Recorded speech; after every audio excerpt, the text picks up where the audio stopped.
you uploaded, I will begin by outlining the structure for the story and then proceed with the first chapter.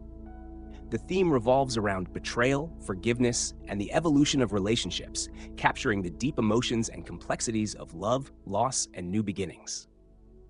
Title: A New Life After the Storm. Chapters: 1. The Perfect Life Unveiled. 2. The Discovery. 3. The Confrontation. 4. Breaking Apart. 5. The Aftermath. 6. New Beginnings. 7. The Unlikely Friendship. 8. Finding Love Again. 9. Healing Old Wounds. 10. Forgiveness and Reconciliation. Chapter 1. The Perfect Life Unveiled. The sound of my daughter's laughter echoed through the house, blending with the scent of freshly brewed coffee and warm pancakes. It was the kind of morning that made me believe that life was indeed perfect. Kelly and I had been together for over 10 years, and despite the usual ups and downs, I believed we had built something solid. We had a beautiful daughter, Emma, who was the light of our lives.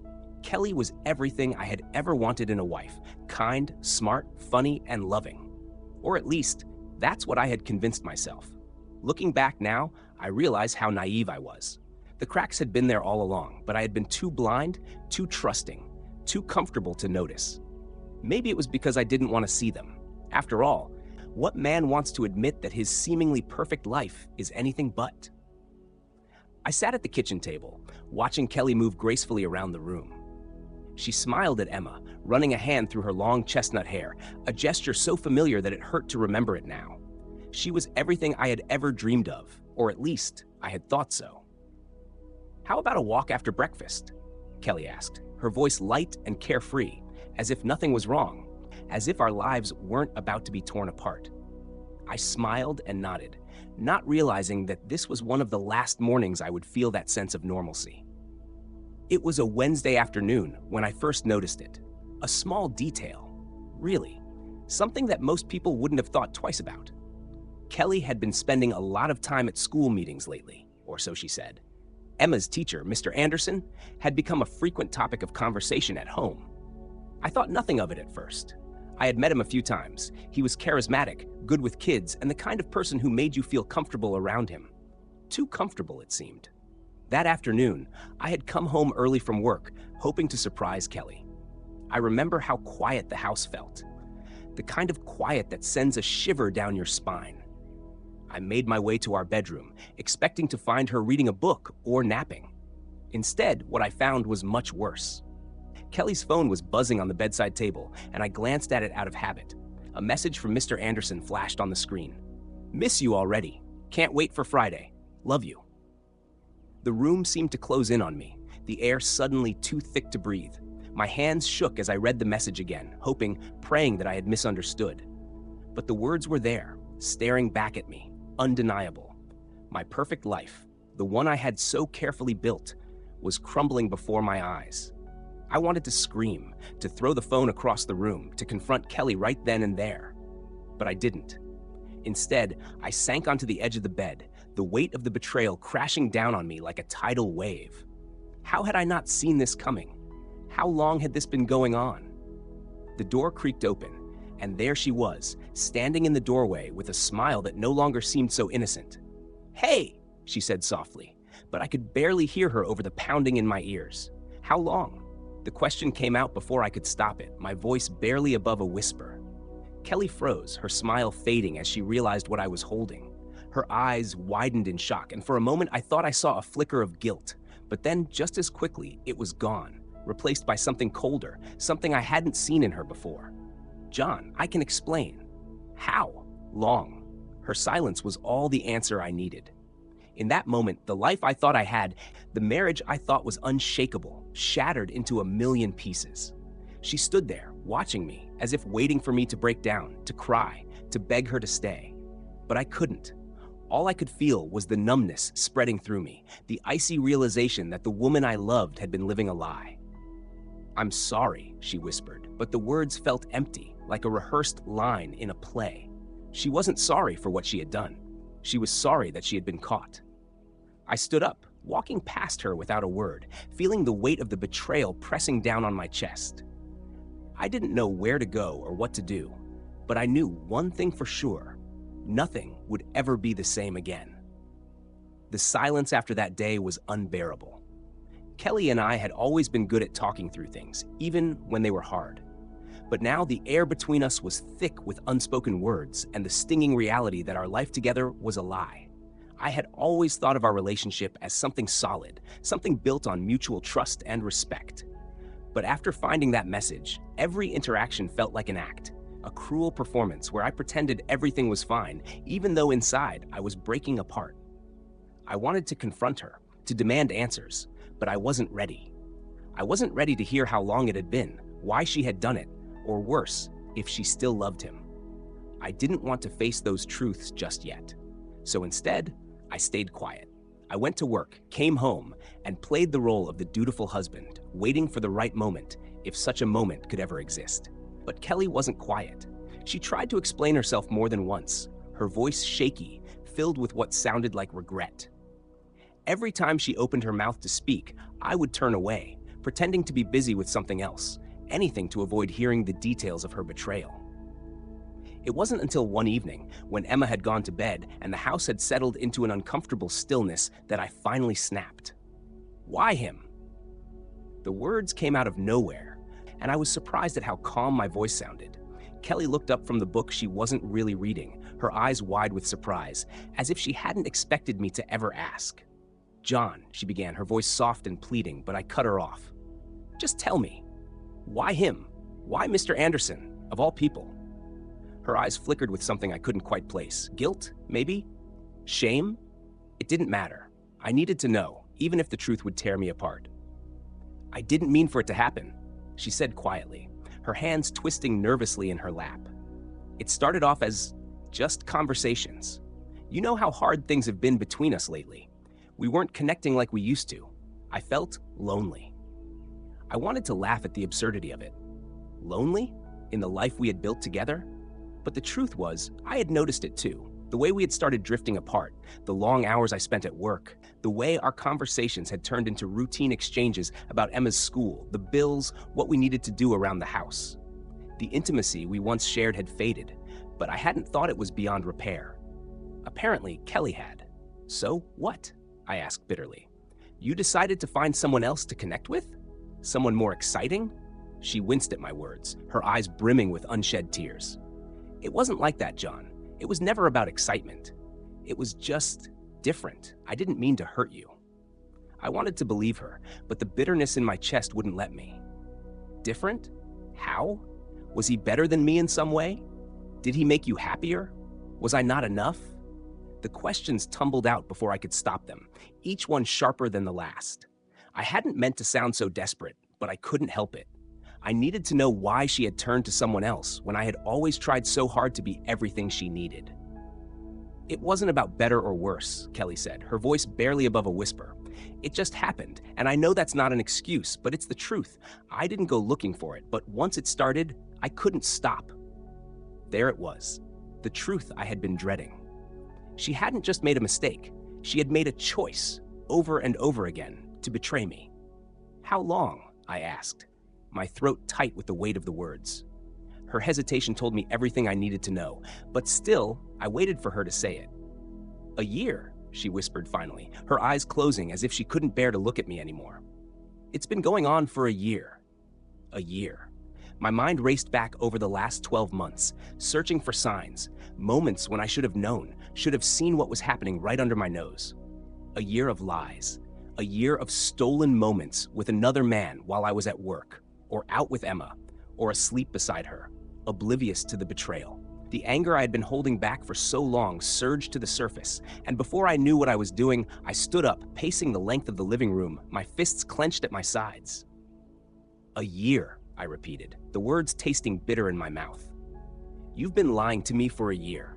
And what? You thought I'd never find out? You thought you could just keep living this double life forever?" "I didn't know what to do," she cried, her voice breaking as she stood up too, coming toward me. "I didn't want to hurt you. I didn't want to lose you, but I didn't know how to stop. I was confused, John. I still am." Confused, I turned to face her, my heart pounding in my chest. "You don't get to be confused after what you've done, Kelly. You don't get to sit there and tell me that you didn't mean to hurt me, that it just happened. You made a choice. You chose him over me, over us, over Emma. Her face crumpled at the mention of our daughter's name, and for a moment, I thought I saw genuine remorse in her eyes. But it wasn't enough, not anymore. I never wanted to lose you, she said, her voice trembling. I know I've made mistakes, and I'll do anything to fix this. Please, John, don't throw everything away.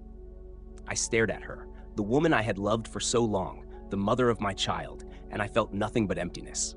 The life we had shared, the future I had envisioned with her, was gone. And no matter how much she begged, no matter how sorry she claimed to be, I couldn't see a way back from this. I think you should go, I said, my voice cold and detached. Pack a bag and go stay with your sister for a while. I need time. I need space. Kelly's eyes filled with tears, but she nodded, knowing that there was no use arguing. She left the room quietly, her footsteps echoing down the hallway as she went to pack her things. I stood there, staring at the empty space where she had been, feeling the weight of the world pressing down on me. For the first time in my life, I didn't know what came next. The days after Kelly left felt like I was floating through some distorted version of my life. I went to work, I picked up Emma from school, I cooked dinner, I cleaned the house. Everything functioned as it should on the outside, but inside, I was hollow. The kind of emptiness that comes when you realize your life has been an illusion, and now you're left to pick up the pieces without any clear sense of where to begin. Emma, bless her heart, sensed something was wrong, but didn't ask too many questions. She noticed Kelly wasn't home and that I was quieter than usual, but I kept the facade up, telling her that her mother was spending time with her aunt. The truth? I couldn't bring myself to explain it to her, not yet. Kelly had reached out a few times in those days, sending texts, leaving voicemails that I didn't bother to check. I wasn't ready. It felt as if talking to her would give the situation more permanence. More reality. And I wasn't ready to face that reality just yet, but I knew I couldn't avoid it forever. One evening, about a week after Kelly had left, I found myself sitting alone in the living room, staring at my phone, her last message glaring up at me from the screen. John, we need to talk. Please. For Emma's sake. Can we meet tomorrow? Just talk. That's all I'm asking. I stared at those words for what felt like hours, debating whether to respond or not. Part of me didn't want to hear anything she had to say, but the other part of me, the part that had spent a decade loving this woman, knew that we couldn't stay in this limbo forever. For Emma's sake, if not for my own, I needed to hear her out. I typed a brief response, agreeing to meet her at a nearby park the next day. The moment I pressed send, I felt a knot form in my stomach. Tomorrow would be the day everything became real. The park was eerily quiet when I arrived the next afternoon. The sun was beginning to set, casting long shadows across the ground. I sat on one of the benches, my heart pounding in my chest as I waited for Kelly to show up. The seconds felt like hours, and I couldn't shake the feeling of dread that had settled over me. Finally, I saw her. She was walking slowly, her hands shoved into the pockets of her coat, her head down as if the weight of the situation was as heavy on her as it was on me.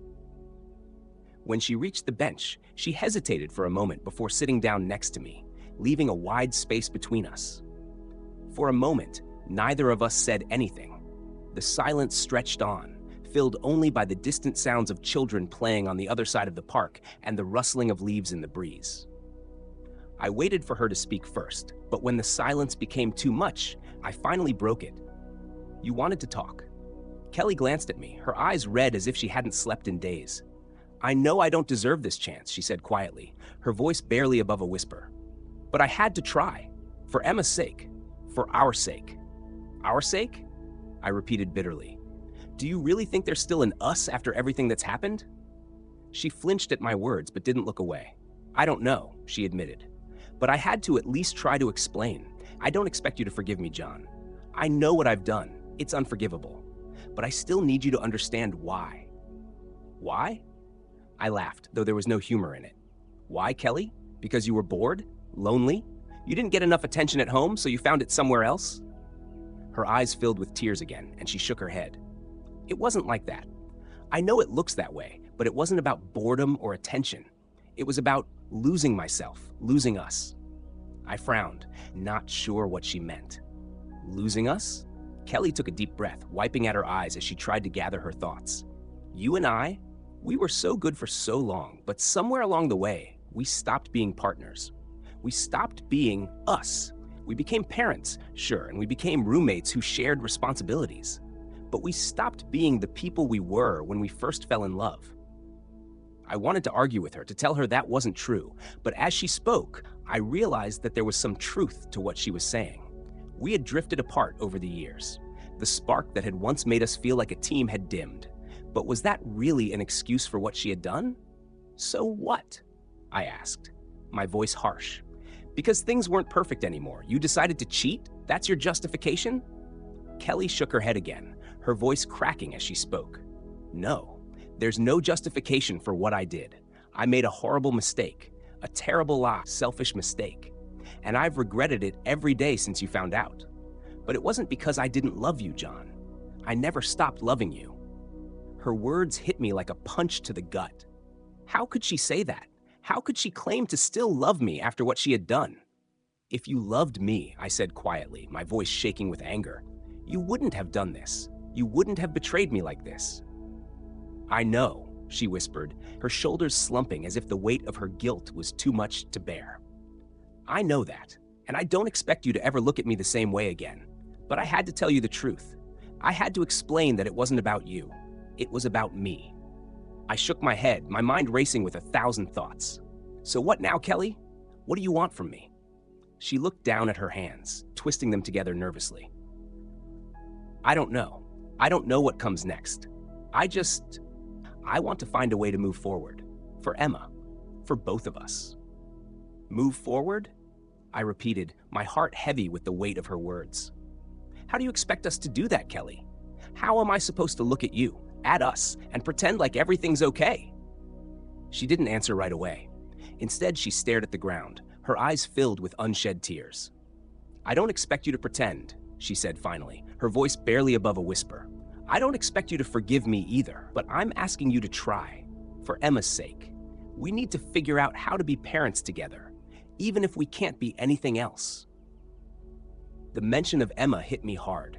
No matter what happened between Kelly and me, we would always be connected through our daughter.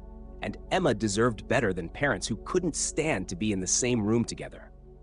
I sighed, running a hand through my hair as I tried to calm the storm of emotions inside me. I don't know, Kelly. I don't know how to do this. I don't know if I can ever forgive you. She nodded, her eyes filled with sorrow. I understand, but I'm willing to wait. I'm willing to do whatever it takes to make things right, even if we're not together anymore. The words hung in the air between us, heavy with the weight of everything that had been broken. I didn't know what the future held for us. But one thing was clear. This was only the beginning of a long, painful journey. A journey that neither of us had wanted to take, but one that we had no choice but to face. After our conversation in the park, things between Kelly and me settled into a strange, uncomfortable routine. She stayed with her sister, and I stayed in the house with Emma, trying my best to keep our lives from falling apart any further. We communicated only when necessary, mostly about Emma, her school schedule, her activities, the details of shared custody that we both knew were inevitable. The house felt empty without Kelly, but I wasn't sure if I missed her or the idea of what we had once been. The silence was deafening, a constant reminder of the betrayal that had shattered the life we had built together. Emma, too, seemed to sense the shift, though she never said anything. Her eyes, so much like her mother's, would linger on me a little longer each night before bed, as if she was searching for answers I wasn't ready to give her. Weeks passed, and though Kelly and I were still technically married, the distance between us grew wider with each passing day. It was as if we were living in two different worlds now, connected only by the fragile thread of parenthood. One Saturday morning, I was in the kitchen making breakfast when the doorbell rang. I wasn't expecting anyone, and for a brief moment, a flicker of hope stirred inside me. Maybe Kelly had come to talk, to say she wanted to try and fix things. Maybe she had finally realized what she had lost. But when I opened the door, it wasn't Kelly standing there. It was a man I didn't recognize, tall and broad-shouldered, with a look of uncertainty on his face. "John?" he asked, his voice steady but hesitant. I nodded, my heart racing as I tried to figure out who this stranger was and why he was on my doorstep. "I'm Nathan Anderson," he said, extending his hand. I'm the man Kelly's been seeing." The words hit me like a punch to the gut, and for a moment, I couldn't breathe. This was him, the man who had destroyed my marriage, the man who had stolen my wife. And now he was standing on my doorstep, his hand outstretched as if we were supposed to shake hands like old friends. I stared at him, my mind reeling. I wanted to slam the door in his face, to yell at him, to hit him. But instead, I stood there, frozen, unable to move. "I know this is awkward," Nathan said, dropping his hand when he realized I wasn't going to take it. I wanted to talk to you, man to man." "Man to man?" I repeated, my voice cold. "Is that what this is? You think we're going to have a civilized conversation about the fact that you've been sleeping with my wife?" Nathan winced at my words, but didn't back down. "I get it, John. I do. You have every right to hate me, but Kelly and we never meant for this to happen." "Never meant for this to happen?" I echoed, my anger rising with every word. "You expect me to believe that? That it just happened? That it was some kind of accident?" He shook his head, his face filled with remorse. "No, it wasn't an accident. I'm not going to lie to you, but it wasn't something we planned either. It started out as friendship, but then it turned into more." I clenched my fists at my sides, trying to keep my composure. "And what do you want from me, Nathan? What exactly are you hoping to accomplish by coming here?" "I'm not here to cause more pain," he said, his voice calm. "I'm here because I care about Kelly, and I know this whole situation is a mess, but I want to do the right thing. For her, and for you, if that's even possible." The sheer audacity of his words made my blood boil. He had the nerve to stand here in my home and talk about doing the right thing after everything he had done? After tearing my family apart, you care about Kelly? I asked, my voice low and dangerous. That's what this is about? You're trying to justify what you did by telling me how much you care about her? I'm not trying to justify anything, Nathan said, his voice steady despite the tension in the air. I'm just trying to be honest. I know you probably don't want to hear it, but Kelly means a lot to me. And I know this is hard for you, but I thought it was important that we meet, that you see who I am. I stared at him, my mind racing with 1,000 conflicting emotions. Part of me wanted to lash out, to make him feel the same pain he had caused me. But another part of me, a part I wasn't ready to acknowledge, was too tired to fight. I had spent so long being angry, so long feeling betrayed, that I didn't have the energy to keep hating him, or Kelly. You think meeting you is going to make this any easier? I asked, my voice heavy with exhaustion. You think seeing the man who wrecked my marriage is going to make me feel better? No, he admitted. I don't expect that, but I thought you deserved the truth. From me, not just from Kelly. I shook my head, incredulous. The truth? The truth is you slept with my wife. The truth is you destroyed my family. What more is there to know? Nathan sighed, running a hand through his hair. Look, I'm not asking for forgiveness. I know I don't deserve it, but I care about Kelly, and I care about Emma. And whether you like it or not, we're all going to be a part of each other's lives now. The mention of Emma hit me hard, just like it always did. No matter how much I hated this man, no matter how much I wanted to push him out of my life, I couldn't deny that he was right. If Kelly was serious about him, and from everything I'd seen, she was, then he would be around Emma. He would be a part of her life. And that was something I couldn't ignore. I took a deep breath, trying to calm the storm inside me. So what now? I asked, my voice weary. What's your plan? I don't have a plan, Nathan said honestly. I just want to be a good man, to Kelly and to Emma if I can. I know this is all new, and it's going to take time, but I'm not here to replace you, John. I know you're Emma's father, and that's something I'll always respect. His words, while logical, did little to ease the anger simmering inside me. But I knew, deep down, that fighting him wasn't going to change anything. The damage had already been done. I'm not looking for your respect, Nathan, I said, my voice cold. I'm just looking for peace, for Emma's sake. Nathan nodded, understanding that this was the best I could offer. I want the same thing. There was nothing more to say. Nathan left, and I closed the door behind him, leaning against it as the weight of the conversation settled over me. I felt drained, emotionally and physically, but a part of me, small as it was, felt a strange sense of relief. The confrontation I had been dreading was over. It hadn't made anything better, but it had at least brought a sense of closure. I had met the man who had stolen Kelly from me, and I had survived it.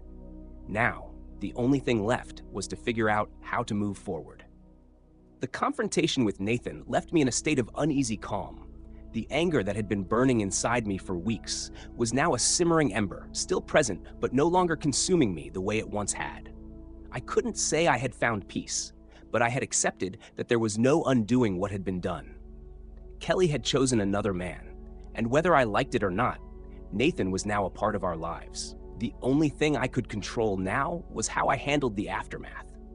The days following that meeting blurred together in a strange haze. I kept myself busy, diving into work and spending time with Emma, trying to maintain a semblance of normalcy. But the truth was, everything felt different. There was a void in the house where Kelly used to be, a silence that echoed in every room. And though I tried to focus on my responsibilities as a father, there were moments when the weight of it all felt too heavy to bear. Emma, as always, was my anchor. She was too young to understand the complexities of what was happening, but I could see the questions in her eyes. She hadn't asked directly about her mother, but I knew it was only a matter of time before she did. And I dreaded the day I would have to explain to her that her parents were no longer together. One evening, about a month after Kelly had moved out, Emma finally asked the question I had been fearing. "Daddy," she said, her small voice breaking the silence at the dinner table, "is Mommy coming back home?" I froze, my heart tightening in my chest. I had known this was coming, but hearing the words still felt like a punch to the gut. I looked at her, her wide, innocent eyes staring up at me, waiting for an answer I didn't know how to give. I set down my fork and leaned forward, taking a deep breath. Mommy's not coming home right now, sweetheart. She's staying with Aunt Sarah for a little while." "But why?" she asked, her brows furrowed in confusion. "Did Mommy do something bad?" I swallowed hard, trying to keep my emotions in check. How could I explain something so complicated to a child? How could I tell her that the woman she loved and trusted had broken the family apart? "No, baby," I said softly. "Mommy didn't do anything bad. It's just, sometimes grown-ups have problems, and they need some time to figure things out. But Mommy loves you very much. That hasn't changed."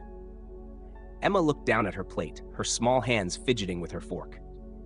"I miss her," she whispered. My heart ached at her words, and I reached out, taking her hand in mine. "I know you do, and she misses you too." We sat in silence for a few moments, the weight of the conversation hanging heavy in the air. I wished I could tell her everything would be okay, that things would go back to the way they were. But I couldn't. The reality was that our family was broken, and I had no idea how to put the pieces back together. A few weeks later, Kelly and I finally sat down to discuss the future. We met at a small coffee shop, neutral territory, where we could talk without the weight of our shared past looming over us. She looked tired, her eyes shadowed with the strain of the last few months, but there was a determination in her face that I hadn't seen before. "We need to figure this out," she said as soon as we sat down, skipping the pleasantries. "For Emma's sake." I nodded, sipping my coffee. "I agree."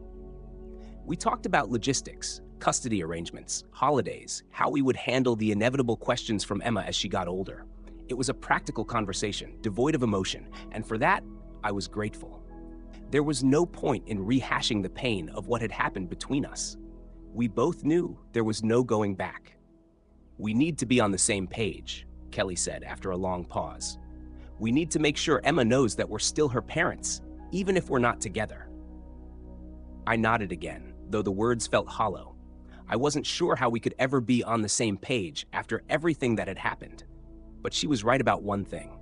Emma needed both of us, and we owed it to her to figure out a way to make this work.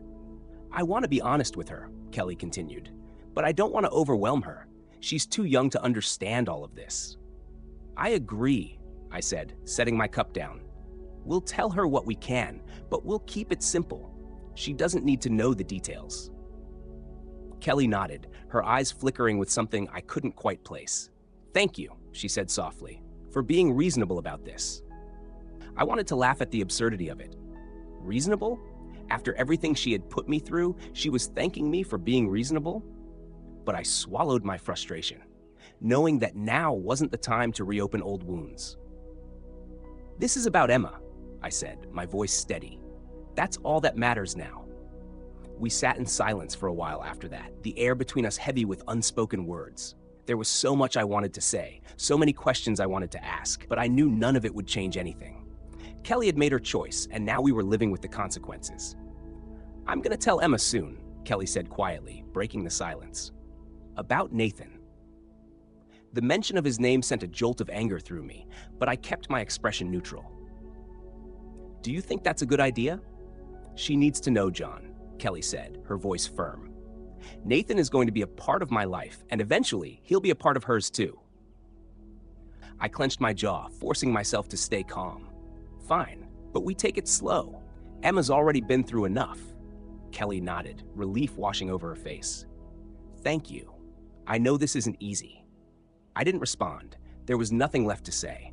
We had reached an understanding, a fragile truce built on the mutual desire to protect our daughter. But beneath that truce, the pain and betrayal still simmered, threatening to break through at any moment. As we left the coffee shop and went our separate ways, I couldn't shake the feeling that this was only the beginning of a new chapter in our lives, one that I wasn't sure I was ready for. The days turned into weeks, and the weeks into months. Life, as it always does, moved forward, even if I wasn't quite sure how to keep up with it. Kelly and I had settled into a fragile routine, navigating shared custody of Emma and trying to keep things as normal as possible for her. We managed to have civil conversations, and Emma seemed to adjust to the new reality, though I knew the questions and confusion still lingered just beneath the surface. What I didn't expect, though, was how much space Kelly's absence created in my life, and how that space, once filled with anger and bitterness, slowly began to feel like room for something new. It was around that time that I met someone. Her name was Laura, and she worked at the same law firm as me, though we hadn't crossed paths much before. She wasn't flashy or overly outgoing like some of the other people in the office, but there was something about her, something calm, steady, that drew me in. She had a quiet strength, and over time, I found myself looking forward to our brief conversations in the break room or during meetings. One afternoon, after a particularly grueling day at work, Laura and I found ourselves alone in the office, finishing up paperwork. The office was quiet, the usual hum of phones and conversations reduced to the soft sound of rain tapping against the windows. "Long day," she said, leaning back in her chair and stretching her arms above her head. I chuckled, nodding in agreement. "Feels like they're getting longer and longer." She smiled, and for a moment there was a comfortable silence between us. Then, unexpectedly, she asked, "How are you holding up? I heard about, everything with your family." Her voice was gentle, and there was no judgment in her eyes, just genuine concern. It took me by surprise, the way she asked, not in that pitying tone that so many others had used, but with a sincerity that made me feel seen. "I'm getting by," I said, offering a small smile. "It's been hard, but I'm trying to focus on Emma. She's what matters now." Laura nodded, her eyes softening. "I get that. Kids have a way of grounding you, don't they?" I nodded, though there was something about the way she said it that made me curious. "Do you have kids?" Her face shifted, a shadow passing over her features. "I did. A long time ago." I didn't know what to say. The weight of her words hung in the air, and I could see the pain lingering just beneath the surface. It was clear that there was a story there, one I wasn't sure I had the right to ask about. "I'm sorry," I said softly, and I meant it.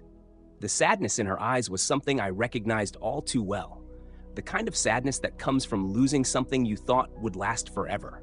She smiled again, though it didn't quite reach her eyes this time. "It's okay. It was a long time ago."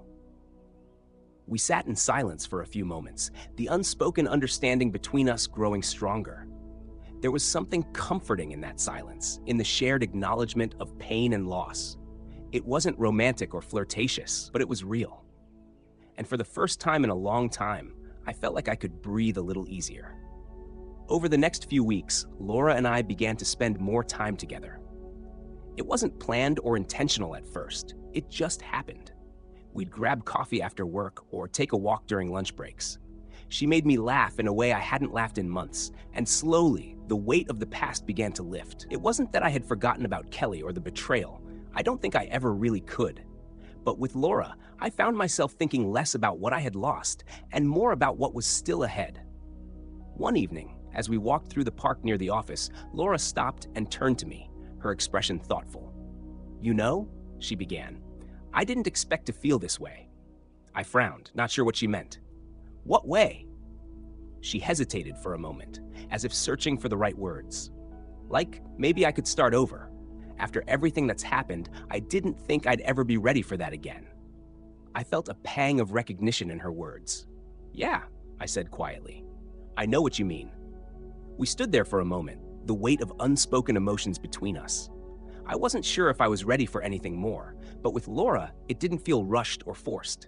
It felt natural, like we were both finding our way back to something we thought we had lost forever. Eventually, we began to see each other more intentionally. It wasn't a whirlwind romance or some grand gesture. It was slow, careful, and above all, honest. Laura knew about Kelly, about the mess my life had become, and she accepted it without hesitation.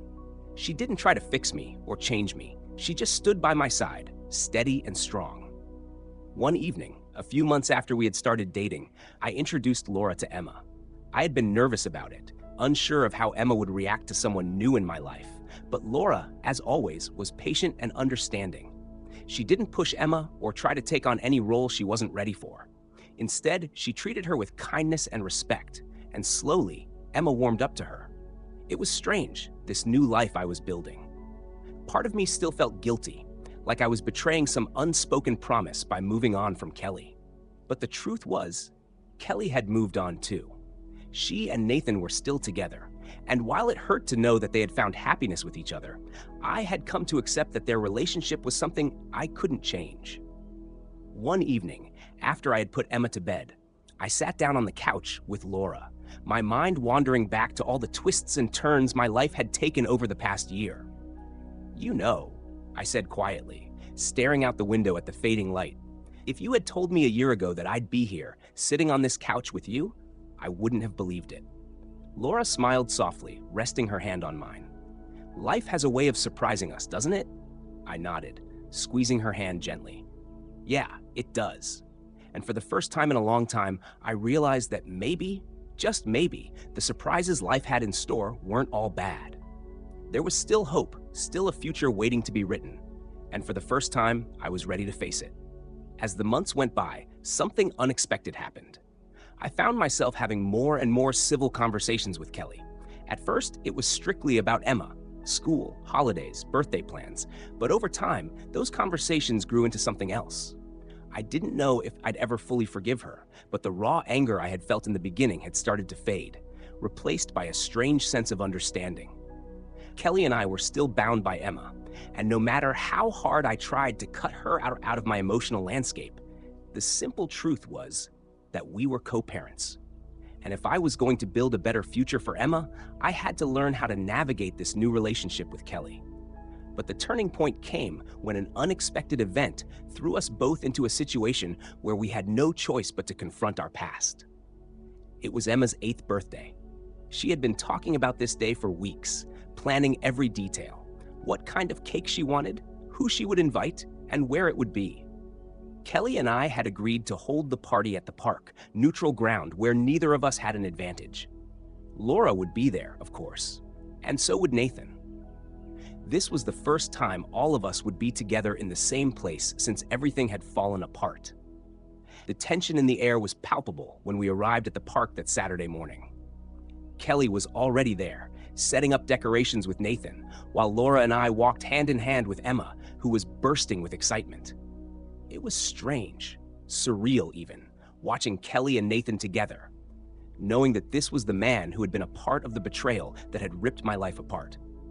But instead of anger, I felt something else, something closer to acceptance. Laura squeezed my hand as we walked toward them, sensing my unease. "You okay?" she asked quietly. I nodded, though the tightness in my chest hadn't completely disappeared. "Yeah?" I said. "I'm fine." As we approached the picnic area, Kelly looked up, catching my eye. There was a moment of hesitation, but then she smiled, a small, tentative smile that felt like an olive branch. I nodded in return, and just like that, the first wall between us crumbled a little. The party went on without any major hiccups. Emma was thrilled, running from one game to another with her friends, her laughter filling the air. Laura and Nathan kept to the sidelines, making sure everything was running smoothly, while Kelly and I found ourselves standing off to the side, watching our daughter with a shared sense of pride. "You've done a great job with her," Kelly said softly, her voice carrying just enough vulnerability to remind me that she wasn't the same person I had known years ago. "We both have," I replied, keeping my tone neutral but sincere. There was a long pause, the kind of silence that used to be unbearable between us. But now it felt different, less charged, more reflective. "I never thought we'd get here," Kelly said after a while. "You know, to a place where we could be civil." I shrugged, watching Emma as she blew out the candles on her cake, her face lit up with pure joy. "Neither did I admitted. "But we have to. For her." Kelly nodded, glancing down at the ground for a moment before speaking again. "I know it's taken me a long time to say this, but I'm sorry, John, for everything. I never wanted to hurt you." I had waited for those words for what felt like forever, but now that I was hearing them, they didn't land the way I expected. Instead of bringing relief, they just made me feel tired, as if the weight of everything we had been through was finally settling on my shoulders. "I know," I said, my voice low, "and I'm sorry too, for holding on to the anger for so long." We stood there for a moment, not as husband and wife, but as two people who had shared a life together and were now trying to make peace with the wreckage that life had left behind. "It's strange, isn't it?" I said after a while, half smiling as I looked at her. "You and me, standing here like this." Kelly chuckled softly, a sound I hadn't heard in years. "Yeah, it is." Just then, Emma came running toward us, her face flushed with excitement. "Daddy, Mommy, come see, we're opening presents." We both smiled at her, and for a brief moment it felt like old times, like we were still a family. But I knew better. We weren't the same people we had been back then. And maybe that was okay. The next few months passed quietly, the routine of life settling into something that felt almost normal again. Laura and I grew closer, and I found myself thinking about the future in a way I hadn't allowed myself to before. We talked about moving in together, about what it might look like to build a life as a blended family. It wasn't perfect, and there were still moments when the past threatened to rear its ugly head. But for the most part, I was happy. Happier than I had been in a long time. One afternoon, I received a text from Kelly asking if I could meet her for coffee. I agreed, curious but not overly concerned. Our conversations had grown more relaxed over time, and I figured this would just be another chat about Emma or the logistics of our shared parenting. But when I arrived at the cafe, I could tell something was different. Kelly looked nervous, her fingers drumming lightly against the table as she waited for me to sit down. "Everything okay?" I asked, taking a seat across from her. She hesitated for a moment before nodding. "Yeah, everything's fine. I wanted to talk to you about something." I raised an eyebrow, waiting for her to continue. "I've been thinking a lot about what you said, about letting go of the anger." She looked down at her coffee, her voice softer than usual, and I realized that I haven't really forgiven myself for everything that happened. I wasn't sure what to say. I had come to terms with what had happened between us, but I hadn't really thought about how Kelly might still be struggling with her own guilt. "I know I can't change the past," she continued, her voice barely above a whisper, "but I want to try to make things right between us, not as a couple, but as friends." Friends, the word felt strange, almost foreign. Could we really be friends after everything we'd been through? "I don't know," I said honestly, leaning back in my chair. "We've been through a lot, Kelly. I don't know if we can ever really go back to being friends." "I'm not asking for us to go back," she said quickly. "I'm asking if we can move forward, for Emma's sake and for ours." I thought about it for a moment, about the life we had shared, the pain we had caused each other, and the new lives we were building separately. Maybe it was possible. Maybe after everything we could find a way to coexist without the bitterness and resentment. "Okay," I said finally, "let's try." Her face lit up with a smile, the kind I hadn't seen in years. And in that moment, I realized something. Forgiveness wasn't just about letting go of the past. It was about creating space for something new, something better. And for the first time in a long time, I felt like I was ready to do that. As time passed, the tension that once dominated my life began to ease. Kelly and I found a delicate balance, managing our roles as co-parents without the lingering bitterness that had clouded our relationship for so long. And surprisingly, that fragile truce between us blossomed into something like friendship, just as she had hoped. We were no longer the husband and wife who had hurt each other, but two people learning how to support one another in the only way that was left, through Emma.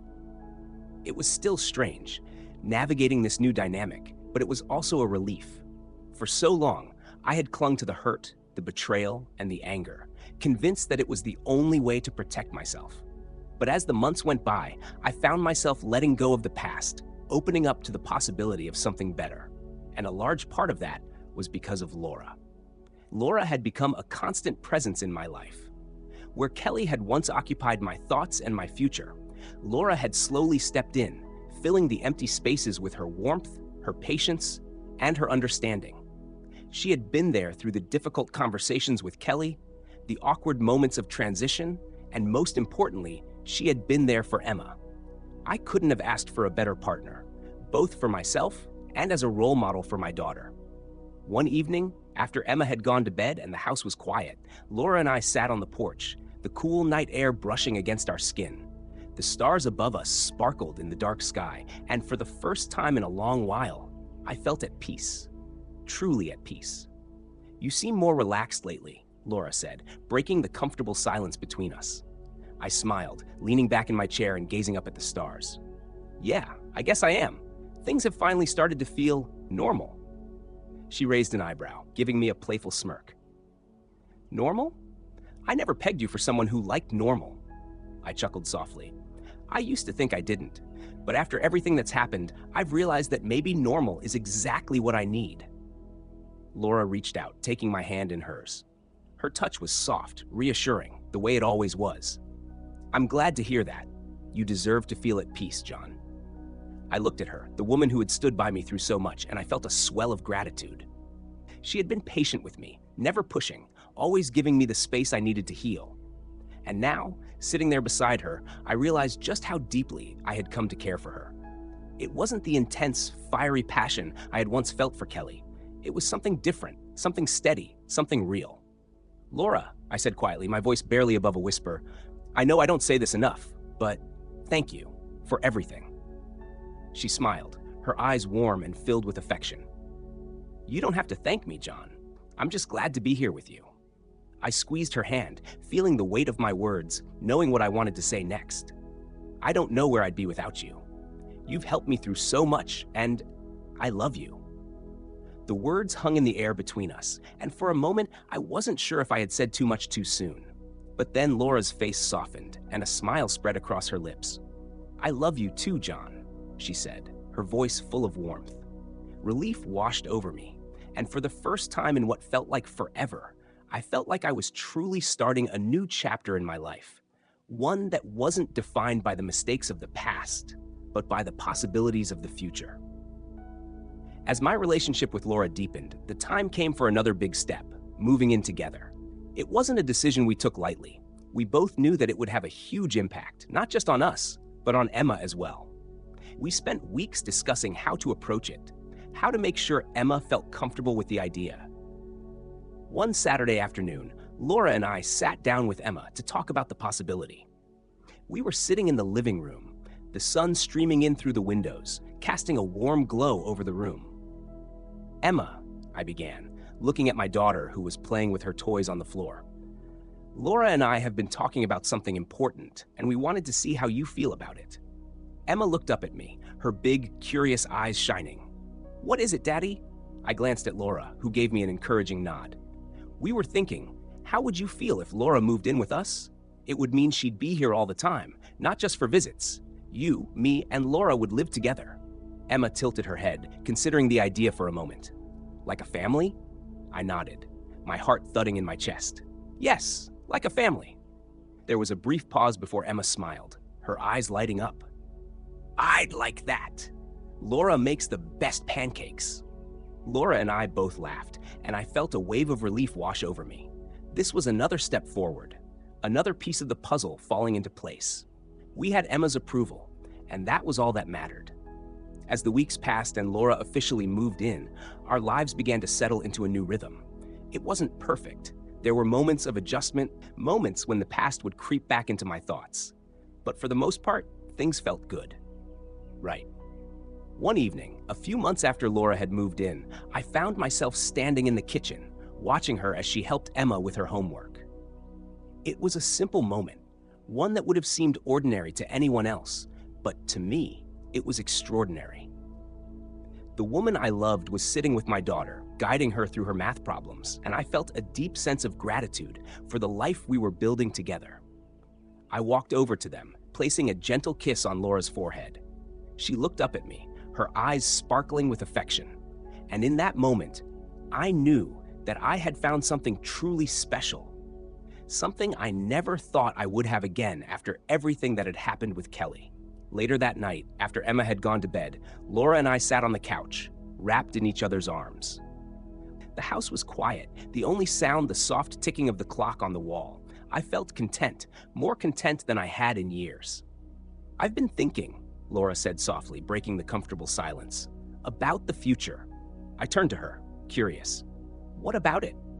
She hesitated for a moment, as if unsure how to phrase her thoughts.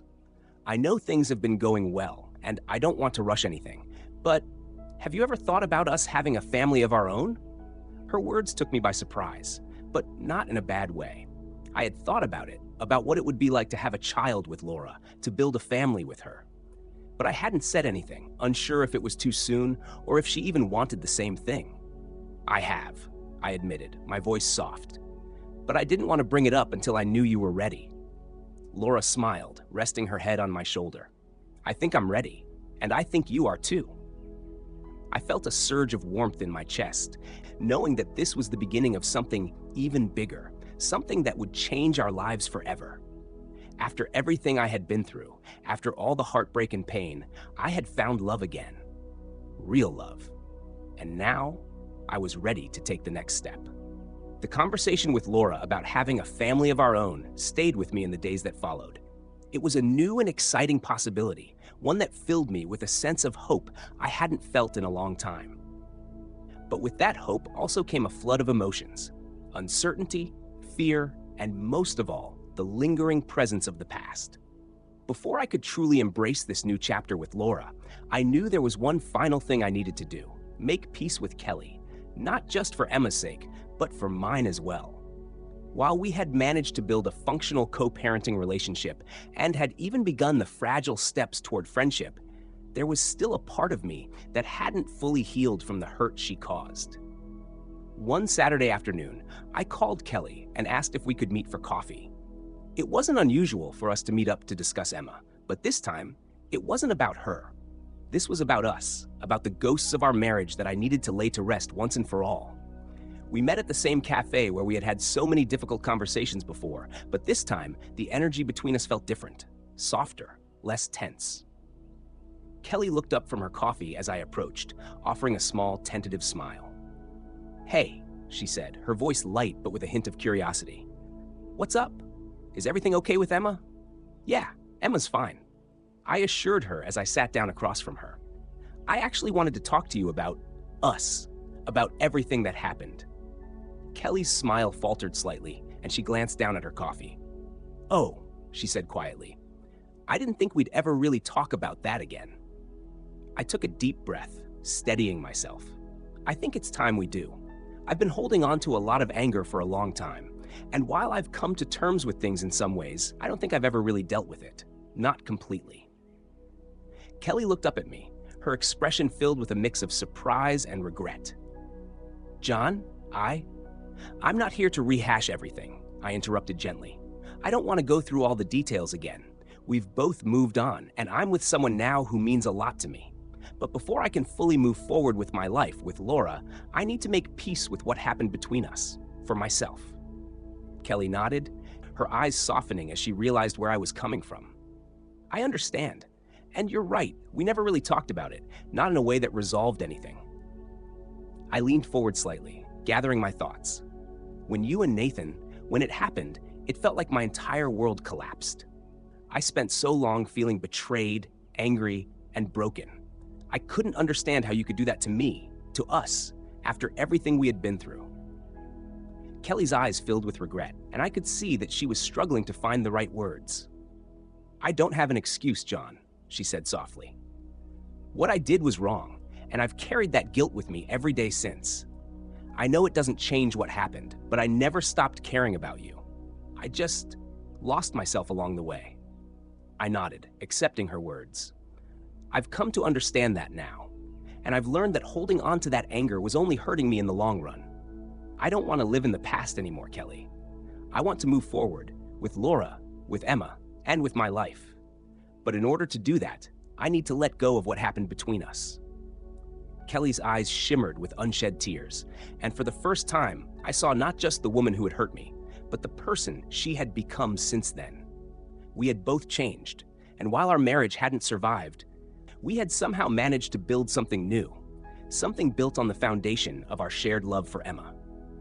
"I'm sorry," Kelly whispered, her voice trembling. "I'm so sorry for everything I put you through. I wish I could take it all back, but I know I can't." I reached out across the table, placing my hand on hers. "I forgive you," I said quietly, and in that moment I felt a weight lift from my chest. The resentment, the bitterness, it all seemed to dissolve, leaving behind a sense of calm I hadn't felt in years.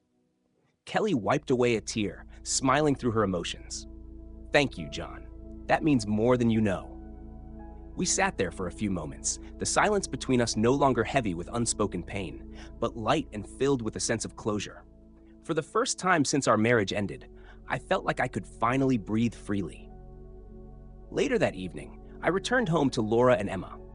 Laura had made dinner, and the smell of roasted chicken filled the house as Emma sat at the kitchen table, coloring a picture. The warmth of the scene made my heart swell with gratitude, and I couldn't help but smile as I watched them. Laura looked up from the stove, her eyes meeting mine.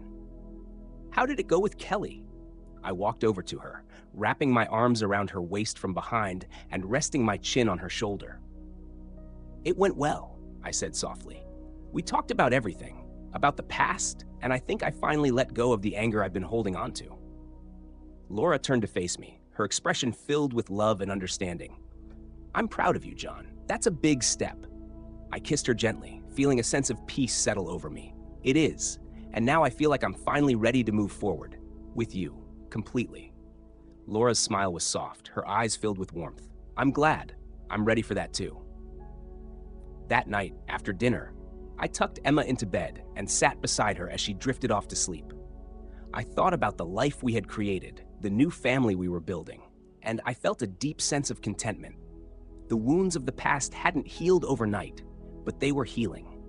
And as I sat there, watching my daughter sleep, I knew that the future held so much more.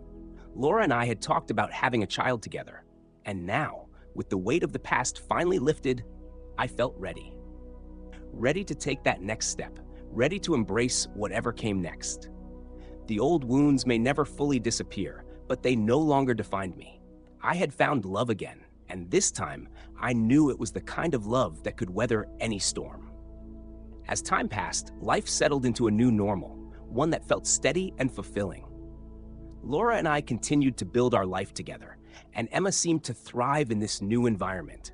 She had accepted Laura with an open heart, and it wasn't long before the three of us truly felt like a family.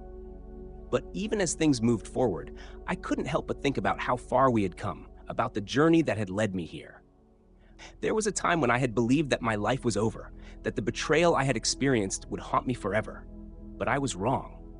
Life had a way of surprising you, of offering new beginnings when you least expected them. One afternoon, as Laura and I were sitting in the living room, she turned to me with a thoughtful expression.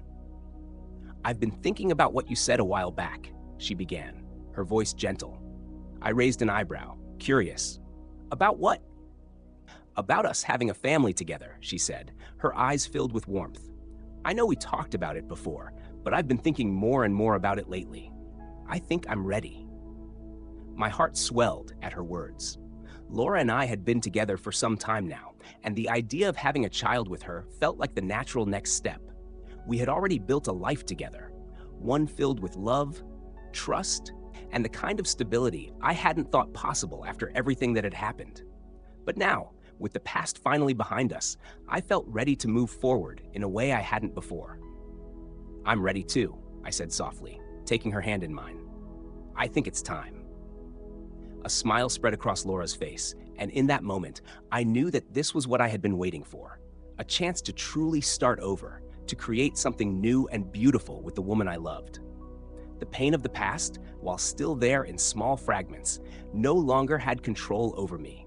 I had forgiven Kelly, and in doing so, I had freed myself from the anger that had once consumed me. A few months later, life changed in the most extraordinary way. Laura and I were expecting a baby. The news was both thrilling and a little overwhelming, but mostly it felt like the culmination of everything we had worked toward. I couldn't wait to share this new chapter with her, to welcome a new life into our family. When we told Emma, her face lit up with excitement. "I'm going to be a big sister?" she asked, her voice full of wonder. I smiled, pulling her into a hug. "Yes, you are, and I know you'll be the best big sister ever." As the weeks passed, we began preparing for the baby, setting up a nursery and planning for the future. It was a time of joy and anticipation, but there was also something else, a sense of closure that I hadn't expected. One afternoon, Kelly called and asked if she could come by. It wasn't unusual for her to visit and spend time with Emma, but there was something in her voice that made me think this visit was different.